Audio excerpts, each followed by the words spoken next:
خوش نصیب لوگ وہ جن کو نصیب ہو صحبت اللہ۔ راہ ولی میں وہ تاثیر دیکھی، بدلتی ہزاروں کی تقدیر دیکھی۔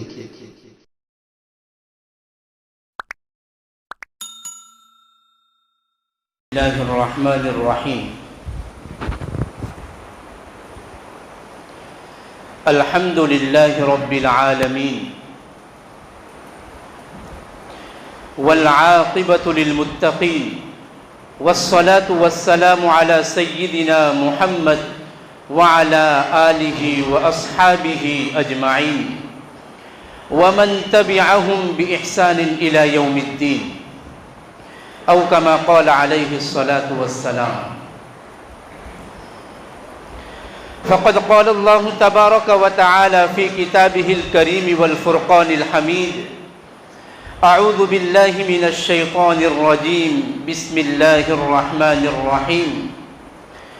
یا ایہا الناس اتقوا ربکم ان زلزلۃ الساعۃ شیء عظیم، یوم ترونها تذهل كل مرضعة عما أرضعت وتضع كل ذات حمل حملها وترى الناس سكارى وما هم بسكارى ولكن عذاب الله شديد۔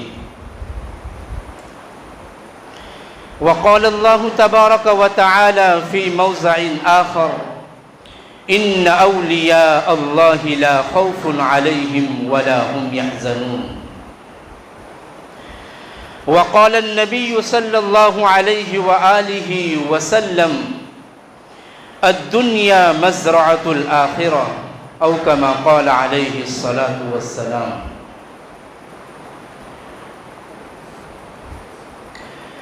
واجب الاحترام علماء کرام اور میرے دینی ایمانی بھائیوں، سب سے پہلے ہم اللہ جل جلالہ وعم نوالہ کا شکر ادا کریں کہ اللہ جل جلالہ وعم نوالہ نے ہم تمام کو مذہب اسلام جیسا سچا اور پکا مذہب نصیب فرمایا، اور مزید احسان و کرم یہ فرمایا کہ باری تعالیٰ نے ہم تمام کو نبی اکرم صلی اللہ علیہ وسلم کی امت میں پیدا فرمایا، اور مزید احسان و کرم یہ فرمایا کہ باری تعالیٰ نے ہم تمام کو اپنے مقدس اور پاکیزہ گھر میں نماز جمعہ ادا کرنے کے لیے جمع فرمایا۔ ویسے تو اللہ رب العزت کے ہم تمام پر، پوری امت پر لاکھوں کروڑوں احسانات اور فضائل ہیں، اگر ہم شمار کرنا چاہے تو شمار نہیں کر سکتے، گننا چاہے تو گن نہیں سکتے، لا تعداد نعمتیں ہمیں عطا فرمائی۔ اللہ رب العزت قرآن کریم میں ارشاد فرماتے ہیں، وَإِن تَعُدُّوا نِعْمَةَ اللَّهِ لَا تُحْصُوهَا، اگر تم میری نعمتوں کو گننا چاہو، شمار کرنا چاہو، اگر تم میری نعمتوں کا جائزہ لینا چاہو تو نہیں کر سکتے۔ صوفیاء کرام میں ایک بہت بڑے اللہ والے گزرے ہیں، محدث کبیر حضرت مولانا شمس الحق ہردوئی رحمۃ اللہ علیہ، بہت بڑے چوٹی کے محدث گزرے ہیں۔ شیخ حنیف صاحب دامت برکاتہم نے اپنی کتاب میں لکھا ہے کہ حضرت 5 لاکھ احادیث کے حافظ تھے، 5 لاکھ حدیثیں انہیں یاد تھی زبانی، اتنے بڑے محدث کبیر اور اللہ کے بزرگ اور چوٹی کے عالم دین۔ وہ فرماتے ہیں اگر کوئی انسان اللہ رب العزت کی نعمتوں کو گننا چاہے تو وہ نعمتیں گن گن کر اپنی زندگی کو مکمل کر دے گا، مگر نعمت الہی کبھی ختم ہونے والی چیز نہیں ہے۔ انسان نعمت کی انتہا تک کبھی نہیں پہنچ سکتا، نعمت کو استعمال کر سکتا ہے مگر انسان نعمت کی انتہا کو کبھی نہیں پہنچ سکتا، یعنی ایک نعمت کا انسان جائزہ نہیں لے سکتا، ایسی تو لاکھوں کروڑوں نعمتیں اللہ تعالیٰ نے عطا فرمائی۔ یہ اللہ تعالیٰ کا بہت بڑا احسان اور کرم ہے۔ میرے دوستو،